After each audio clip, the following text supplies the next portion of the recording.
Welcome to another episode of the Self-Storage Insight Podcast. Today, I'm joined by Ian Horowitz. Ian, thank you so much for joining me on the show today. Yeah, man, I'm excited. I love doing these, and it'll be a fun conversation. Absolutely, man. Do you mind kind of kick us off with a little bit of your background and how you got started in self-storage? Yeah, I'm just a bum with a beard and showed up on this show. No, it's a long story, but I'll kind of give you the highlights. My business partner and I, we were both firemen for the city of Baltimore. Started investing in real estate. We got hired in the financial crisis, all kinds of issues, started buying real estate, built a single family portfolio, started grinding out some multifamily. But we were getting priced out of the market. We weren't comfortable with owning properties. We wanted market diversity because we were in Baltimore City and Maryland as a whole, and we wanted market diversity, but we weren't comfortable buying residential assets outside of our jurisdiction because we self-managed everything, and we were very uncomfortable with that because we saw a lot of people get burned really, really, really bad. Right. So that led us down a path in like 2019-ish to start looking into self-storage. It was a great commercial asset that provided, the opportunity to remote manage from home, but also be able to buy clear across the country. And that's what we decided to do. So in 2019, we bought our first property in Little Rock, Arkansas. And since then have grown it to almost 700,000 square feet over a few year period. And that's where we sit today. Okay. Awesome. How much, as far as, going from, I think when I talked to you last, you said you have something around 15 locations currently. Yep. Correct. Okay. 15 locations. So going from, closing on your first deal to your 15th deal, what have you learned? What are some things that maybe you'd look back at your first deal and say, oh, we should have done it this way, now that we've done a couple of deals and we know what we're doing a lot more? Yeah, I would say a few things have changed, not so much from the dynamic of like buying and operating. Commercial real estate in general is pretty standard. I know a lot of people are always looking for P&Ls and all this other crazy stuff. I'm like, dude, I'm not doing that. I'm treating this like a standard commercial deal. Here's the information I need. What I will say that changed is the marketplace. The days of buying something, assuming you can double the rent tomorrow and jam it down their throat and people are going to move out and move right back in, that demand's not there. So what I would say is the underwriting has gotten exponentially more cautious, and I don't want to be a Debbie Downer. I mean, the asset class as a whole is great. Investing in real estate is great. There's deals in every single market. I don't care if it's a good market, a bad market, you will find deals. But what you do need to do is not make assumptions of, oh, I'm just going to drive rates until people move out and then I'm going to get customers tomorrow, because demand has gone down. Pricing has gone down across the board. So I would say from experience, that's one thing that I would caution. And I would also caution for those of you that are looking for deals to get it in and try to straight up just hit a double. It's getting harder. Debt's a little harder. Things are a little harder. But again, they're still deals. They're great singles. If you can make deals penciled today, they're only going to get exponentially better as debt gets better priced. So I know I kind of skipped around your question, but to me, it's pretty standard. It's more the market conditions that dictate what changed in our underwriting process. Right, for sure. And I mean, yeah, a couple of years ago, the market looked significantly different. It's crazy how fast the market actually changed, from going to, I was talking to people that were 100% occupied. They could raise the rates to whatever they wanted. There was no kickback. Nobody could do anything about it. There was nowhere in town you could go to find space. Now, all of a sudden, all of this other, all these ground up facilities are being put in, the supply is expanding very quickly. And so now there's availability. And so you got to treat your tenants a little bit differently or be a little more cautious about how quickly you raise rates. Because the main thing that people talk to me about typically when I'm having these conversations has been like our marketing strategy now. Like, we have to get more people in the door. It's a lot harder. A lot more marketing ad spend is put into the budget because, that has become, the reality of 2023, 2024 has been getting occupancy rates back up when people move out. So yeah, the market changed pretty quick. Yeah. And I would also say is that, I would say at the height of this boom, right? Probably 22, 23 was probably the height. And then as rates came down, I'm not a COVID fan, but I don't want to make this political, but as everybody else decided to come back to reality and not wear masks anymore, which you guys are all out of your minds, you shouldn't have been wearing one to begin with. But as people came back to reality, people went back to work and realized that the government's just fleecing you. Mhm. Um, is that, hey man, like demand's going down. But during that time when everything was out of control, people are buying. There's all this extra money in supply. So people are buying RVs, they're traveling the country, travel nurses, people are interest rates are super low, and people are buying and moving. So then what happened in the Mhm. storage industry? People are like, just drive rates, drive rates. I don't care about occupancy. And they would go down to 50% occupancy, but their economic occupancy was through the roof because they were Mhm. driving rates like crazy. Like, well, I can be 50% occupied, but have double the rent with half the people. But now what's the problem? Well, rents come down by 25, 30%. They're all sweating and saying, well, I want people back in my door. Now they're Mhm. tanking rates so far down to not be the price leader in the marketplace anymore. And I'm talking about legacy assets. I'm not talking about your class A type stuff. Look, the REITs are always going to outperform us. Extra space, they're going to always charge more than us. It's just going to happen, Mhm. and they're always going to outmarket us, most likely in most markets.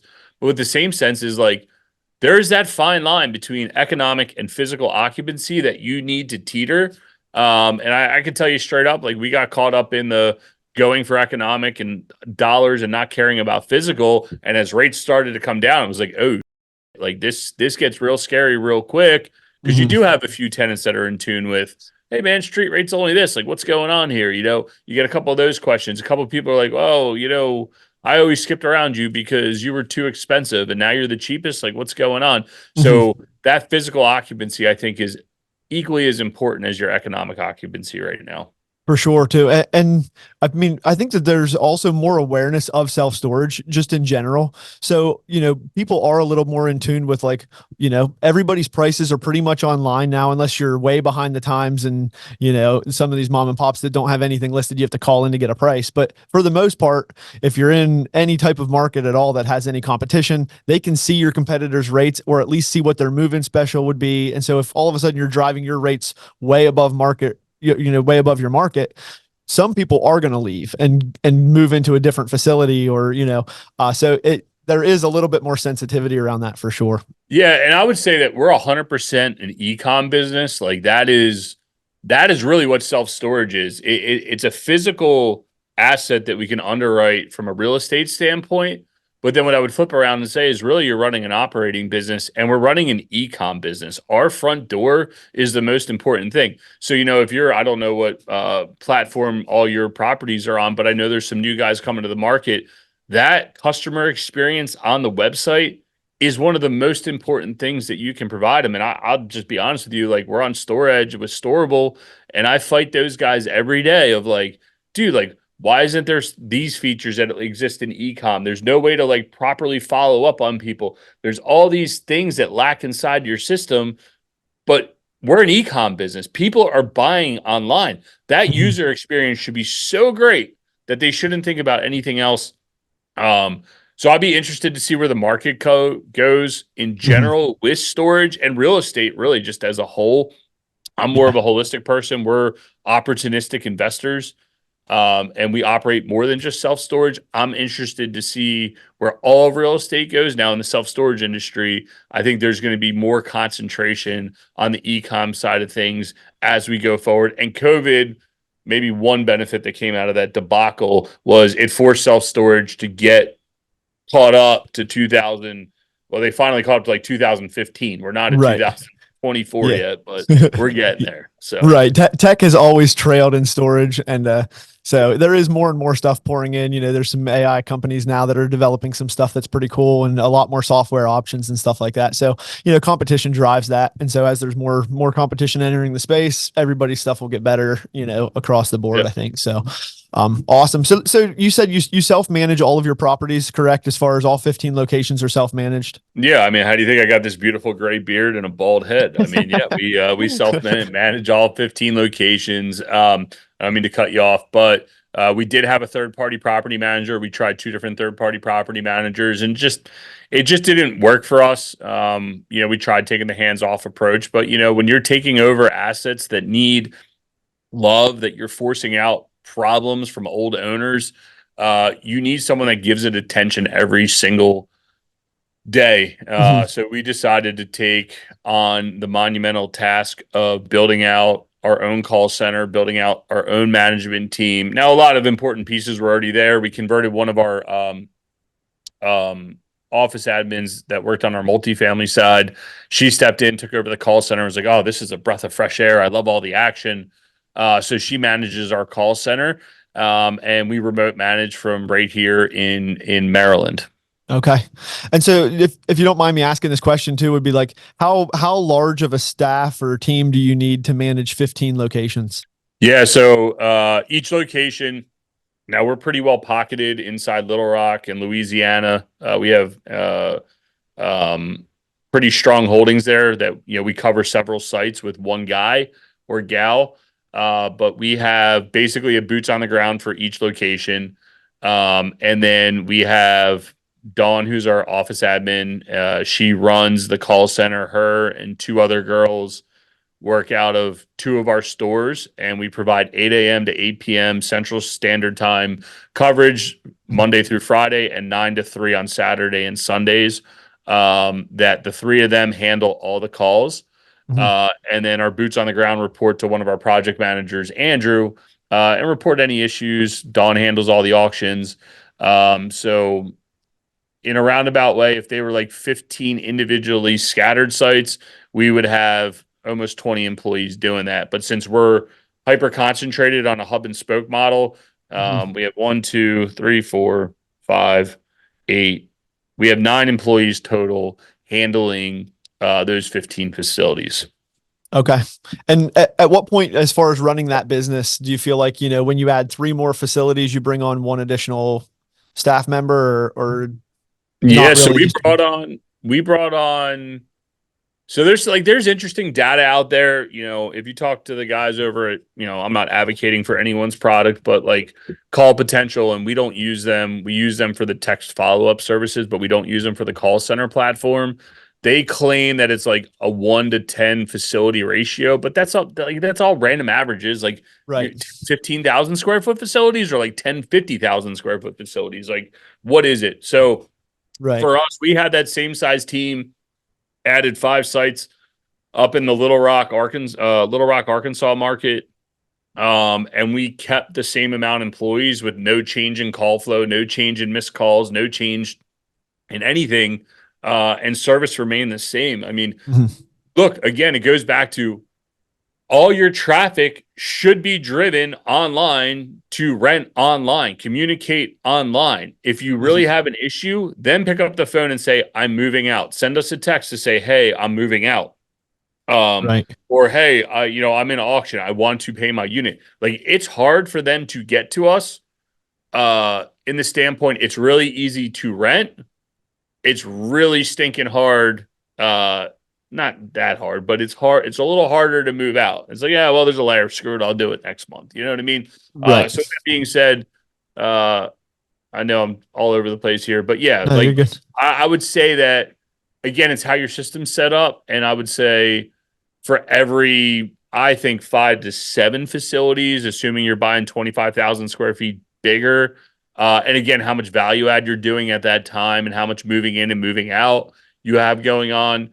You could expect one call center agent, and then a part-time boots on the ground goes to every single facility. So you can't avoid that unless you do a Yeah. hub and spoke model. Now, look, we have 350,000 square feet in Louisiana, and we have one employee handle all the boots on the ground, auctions, and everything else there, Mhm. um, that we can cover with one person.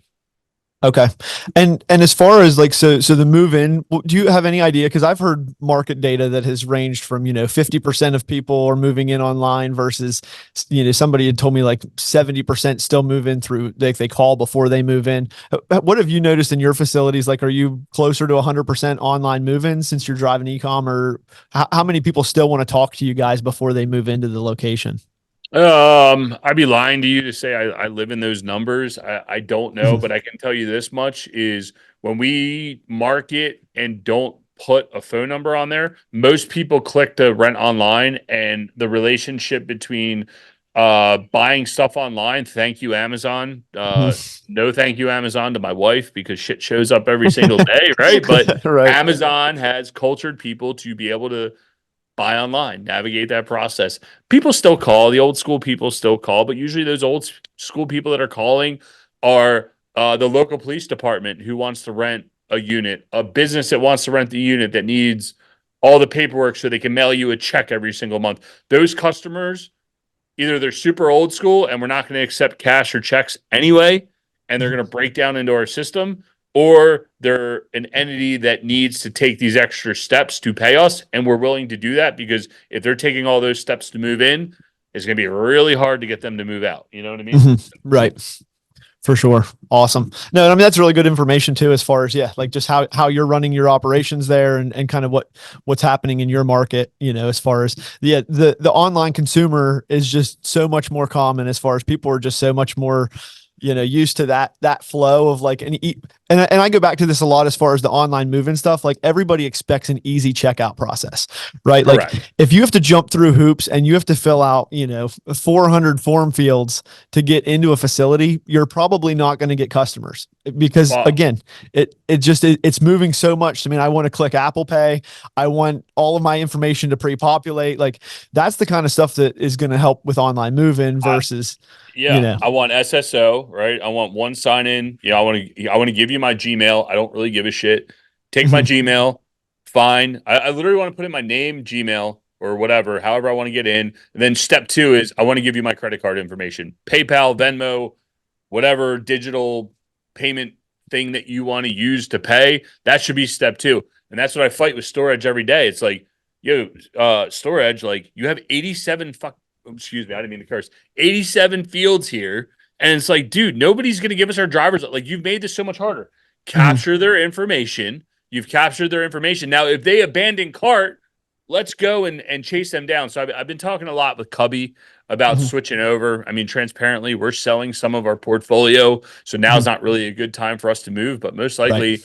I'm moving to one of the other operators, Cubby or somebody else, that allows us to have this. I mean, if anybody follows any digital marketing like ClickFunnels or anything like that, dude, you type in your information, you don't click submit. Like on some of our sales forms for our other side of our business, when people come to invest with us, I got your information and Right. I know that you typed in your name, and I can now chase you down to say, hey, I noticed you hopped on our site.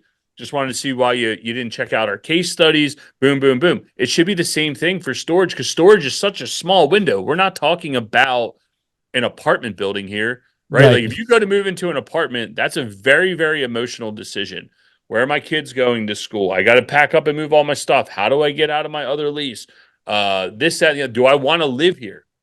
Storage, your wife's yelling at you and you want to get the crap out of the house, or you want to go park your boat, or Yep. you need to move your business in there. Who can get me in the door the fastest, the easiest, with the most painless move-in series possible? And I think whoever solves for X is going to be in a really good position in this business over the next 5 years. I wish it was me, but I am not. If you can't tell, I am not a tech guy. Right. But when somebody solves it, I will pay for that. And that's why I think Cubby's doing some really, really interesting things in the marketplace. I know a couple other marketers are doing some interesting stuff, but somebody needs to solve for it. And I'll be interested to see what happens long term. Yeah, well, yeah, on that side, that's how I'm involved in storage. Is I run CC Storage. I'm the CEO of, like, we're building a tech stack that we already support online move and stuff, and so we've been making a lot of strides. The way that we came into the market was through payment processing, right? So our software, the thing that's unique about it is we pass all of the credit card processing fees onto the tenant, so that way facility owners can use our software at no cost, and then we cover the tenant's the one covering some of those fees. So it's a nice capex reducer or whatever, but we're still in development phase. We're new to the market, and so yeah, that's a lot of the stuff that we're working Well, on. I got a ton of ideas for you, and we should talk about it. I didn't mean to push your other competitors are out there, Oh but no, you're fine. that's a great point. Like, again, storage, like, here I am. I said, you know what? I saw a bigger operator than us, a few hundred stores. They rolled out a $1.99 admin fee, a $3.99 payment processing fee, and a $3.99 facility management fee to every single one of their tenants. I'm sitting there going, shit, I got 3,000 tenants. $10 a month. That's $30,000 a month. That's $360,000 of free cash flow. Mhm. And that's at a 10 cap, 3.6. At a 5 cap, it's $7 million of value. I'm like, you know what? I'm going to roll it out. Call up storage. Hey, I want to put in all these fees. Oh, you got to manually do it. So every week I got to manually add these fees to everyone that moves in. Now it's worth it to me because that's additional revenue that we're collecting. But Mhm. 100%. Everywhere you go now, people are passing the payment processing fee on to the customer. That is a Mhm. no-brainer. But what we did it for is we were able to use that as a way to combat lowering our prices. So now I can be the Right. basement price in the market, but now I got this extra $10 here. Well, that puts me back up to mid-tier pricing. So Mhm. I'm okay bringing rates down to get people in the door to then legacy rate manage them all the way out. But I think, Mhm. dude, if you're onto that, that is a really smart move because I can tell you right now that is a complaint through the marketplace Mhm. um, of being able to pass those fees on. That is very, very smart. So Awesome. Yeah, that kind of got off topic there. I wasn't even planning to talk about that, but I mean, it's always great to have those conversations and hear what other people are seeing in the market as far as, some people will bring up, oh, I don't want to fee my customers to death, but man, they're getting pretty used to some of these fees. And I mean, yeah, if your market rates are right, the fees aren't even Well, so aren't even a here's the problem complaint. though, is like you don't want to fee your customer to death, but then inflation, taxes are going up. Insurance, if you're on the coast, forget it. It's like Hmm. insane. You can't pass that on to your customer. Then you got falling prices. Like at what point, like I get it. Some of these legacy owners, sure, they just want to make a dollar here and a dollar there, and they're going to continue to get that cash forever. Fine. They're in a different position than we are. But here we are trying to be good operators, not be, look, I'm a capitalist, right? I believe in Hmm. America and that you should be able to do what you want, and people are going to vote with their dollars. I can tell you right now, though, I rolled it out to 3,000 customers and the complaints were less than one hand. Less than 5 people called up to bitch about it. Yeah. And it was easier than rolling out a $10 rent increase to them because that seems real to them. When you Right. roll the fee out, you go to a hotel, you get feed to death, right? Hmm. You go to, I mean, Christ, people are Oh, tip Airbnb. service. Yeah, Airbnb is Airbnb. the Yeah. worst. I was looking at a place. We were going to Lexington to the horse races, and I was like, "Oh, Yeah. let's just get an Airbnb instead of a hotel." It's on the website. It's the same price, like the Yeah. hotel versus the Airbnb. And you click to Yeah. check out an Airbnb, and there's a reservation fee and there's a processing fee. I mean, it was $300 in fees for like a 2 night stay. I was like, "Holy crap!" So, Yeah. some of it's pretty extreme, but again, people are getting used to that. People are seeing that everywhere. And again, businesses are trying to stay competitive and trying to stay in business, and everybody's costs are going up. So yeah, getting It's creative better with than it is, yeah. it's better than giving them the rent increase, right? And not Mhm. everybody's going to take tenant insurance. So like when you look at it and if you're really trying to drive revenue and you have capital investors, you need to do what's right for them. And if you can drive this additional revenue and you can create an extra $5 million in value by rolling out fees, that's a no-brainer. The other thing is we become more viable because if a few people have said, "What's all this fee income?" And we're like, "Well, here's what we've done," and they're like, "Oh shit, I can roll that out in my whole portfolio," right? Like Mhm. if we can get other people to understand that, I don't want to say it becomes an industry norm, but I think more and more people are going to be looking at passing that cost on. You Mhm. guys should, if you're not looking at your credit card fees, it is a legit line item expense that you need to account for. And a lot of people Mhm. forget about that in underwriting. To go back to your first question, is that's one that we took for granted. Whatever the number is, 2.5 to 3% adds up quick when you're processing 50 to $100,000 a month in payment transactions on one facility. Right, for sure. So yeah, I mean, there was some other stuff I wanted to get to. We've been kind of going on a bunch of different topics, which is Yeah, man, awesome. I let it mean, it's rip. been a great conversation. But so as far as as you're looking for more deals, you're looking to unload some of your portfolio as well. Like, what are you seeing in the market? Like, for a little while, there was this huge buyer seller separation between the cap rates that people were trying to sell at versus what you can even get capital at. When you're buying a new facility, I guess to get to the question, when you're buying a new facility, how are you financing your deals when you come across them? Yeah. First off, I would say there's always opportunity. I'll repeat this again: is that there's always opportunities in every market. You just got to be willing to put in the hard work to find them.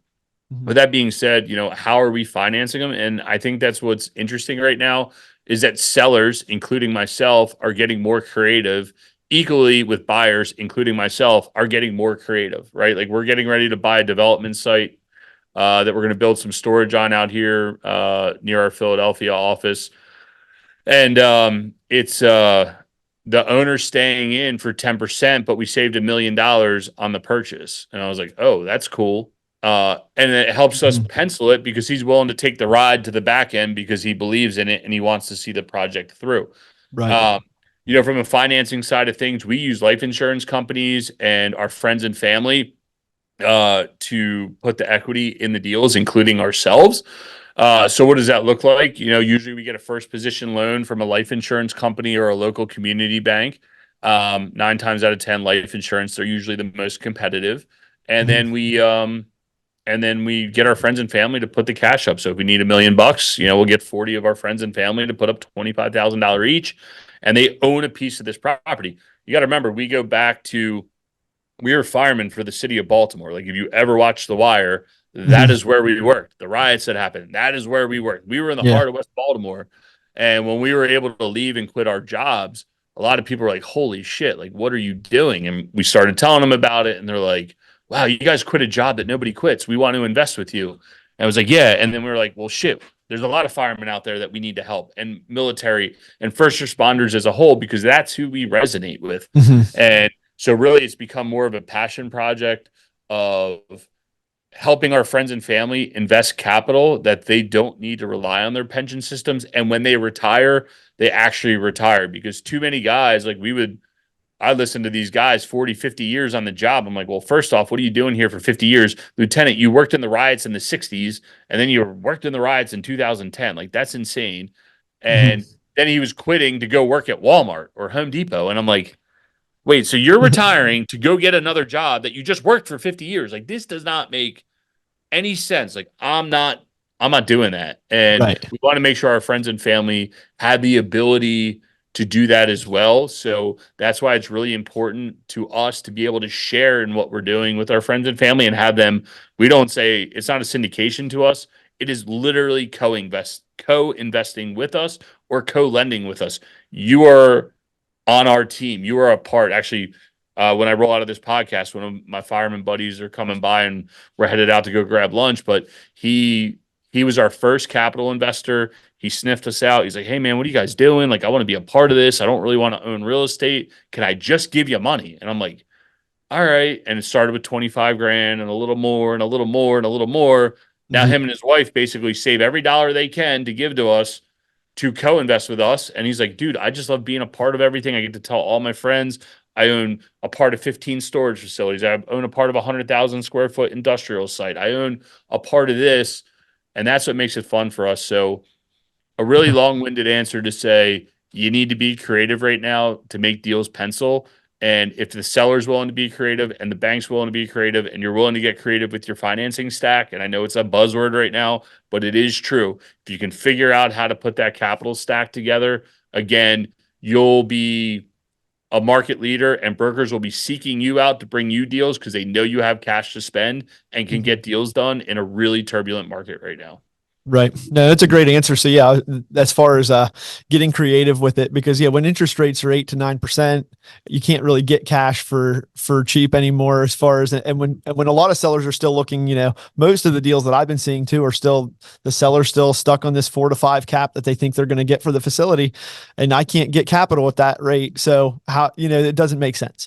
And so yeah, it's always nice to hear how people are strategizing to come up with the capital to buy facilities right now. Yeah, man. It's going to be interesting. Now, I think if you're in the Class A development space, the REITs are still paying dumb numbers, right? Mhm. Like it's what happens. It is what it is. They have more capital than we will ever have. I'm Right. trying to earn returns for my friends and family to outperform the marketplace. Yeah. Um, and they just have more cash. And there's legacy owners that are going to come in and buy you. I was having an interesting conversation yesterday with John Lindsay from the Lindsay Group, who has some of our stuff listed. And we were talking about my place in the food chain here is I find really crappy deals. I buy them at a really good price.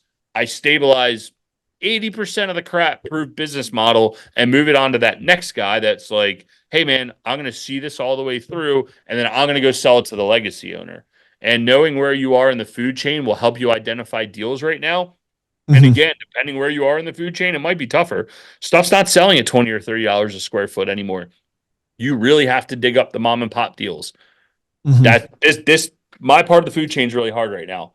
This mid-tier part of the food chain, there's a lot of stuff right now. Just I'm not set up with PE capital, pension Hmm. fund capital, or any of that type of capital to chase this mid-tier um, deal level, Right. nor is it our strong suit. Construction, dealing with dealing with dealing with crap is my strong suit. Like Right. you got a problem, sign me up. We'll go there. We'll go fist fight. We'll do whatever we got. Right. Like that's just our wheelhouse. And we know that. And that's Hmm. why we want to live in the development and the finding the down dirty stuff to move it to the next set of operators, get them cleaned up and say, hey, they're packaged up. Here's 350,000 square feet in Baton Rouge. Here's 200,000 square feet in Little Rock. Come buy it. Here's a one off site in Mississippi. It's ready to go, packaged up. You just need to see it out to the next Hmm. part of the project. We hit our returns, the next person hits their returns, and we keep it moving. So, Yeah, absolutely.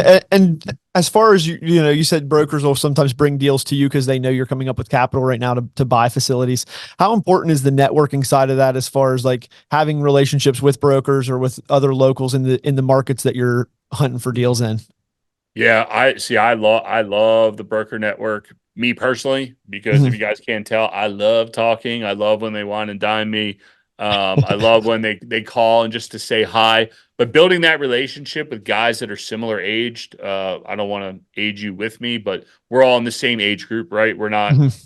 60 years old, right? We're in this 30 to mid 20s to early 50 range, Hmm. right? We all Right. fall in there somewhere and we're still growing businesses. So I love talking to those brokers because they know that we're going to remain in business together for the next several years. We can build a real relationship. When I talk Right. to mom and pop operators, that's not my as much as I love talking, that's not my specialty. I have a Mhm. soft heart. I'm like, oh, dude, like I can't pay that cheap of money. Like thanks for like handing this to me, but like you're giving it away. Like I almost feel bad to an Yeah. extent. And then the other side of that is like it's like, dude, it's just, it's starting and stopping that relationship. It's like, all right, hi, mom and pop operator. I'm Ian. I was a fireman. Me and my business partner built this portfolio that's almost worth 9 figures. We're real people. We're not gonna screw you over. And then Hmm. we do the deal, and it's like, got my money and they're gone, we're gone. And it's just like, well, there's no relationship. And that doesn't motivate me. Like this Right. conversation, this podcast here, this motivates me because I know there's some sort of working relationship here long term. You're gonna find deals, you're gonna come up with a product. I'm gonna have something Mhm. with a suggestion. This is Right. a true relationship, and that's what I like working with the brokers and navigating that. And I think the broker network in the commercial space is exponentially more important than it is in the residential space, Hmm. just because of that exact thing. That if they know you can close deals, the floodgates open. I mean, my door, ever since the market's turned turbulent, they call me every day with off market deals. Hey, what do you think about this? Hey, what do you think about this? Hey, what do you Yeah. think about this? And That's I get to awesome. say no a lot more, but they still call me, and being top of mind is really, really important. So, Yeah. No, that's awesome. And that's huge for, yeah, as you're looking for deals, if all of a sudden something that you are, it is in your market, it is what you're looking for comes across, you're getting to it before anybody else has a chance. That's very valuable.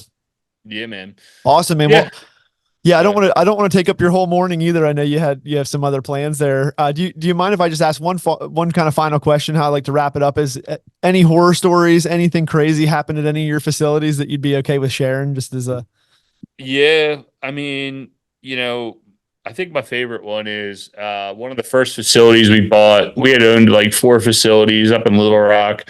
First facility we buy in Baton Rouge, Louisiana, is in what everybody calls a tougher neighborhood. Now, I grew up outside of Philadelphia. Me and my business partner, we worked in the heart of West Baltimore. Get down to Baton Rouge, everybody's like, dude, worst part of Baton Rouge. I was like, oh, okay, whatever. So we were like, roll up to this facility. Dude literally opened the gates by key. And everybody was like, it's so bad. And I was like, there's not like a soul out here. There's like not even a drug dealer trying to hustle me drugs. Like, this is not bad, but okay, I get it. right. It's not really a good place to be. It'll be like, well, my ghetto is more ghetto than your ghetto. Right.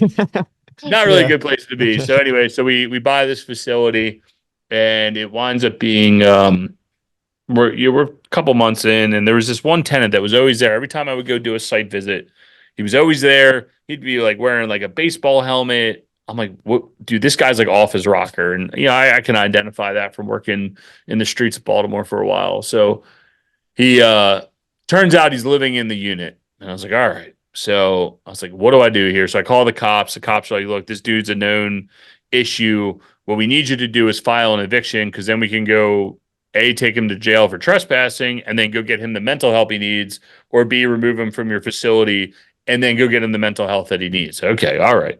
So file an eviction. Beautiful thing about Louisiana, you file on Thursday, you get a court date that Wednesday, and then that following Wednesday, and then that Friday, the sheriff's there. So less than 7 days, I can evict someone.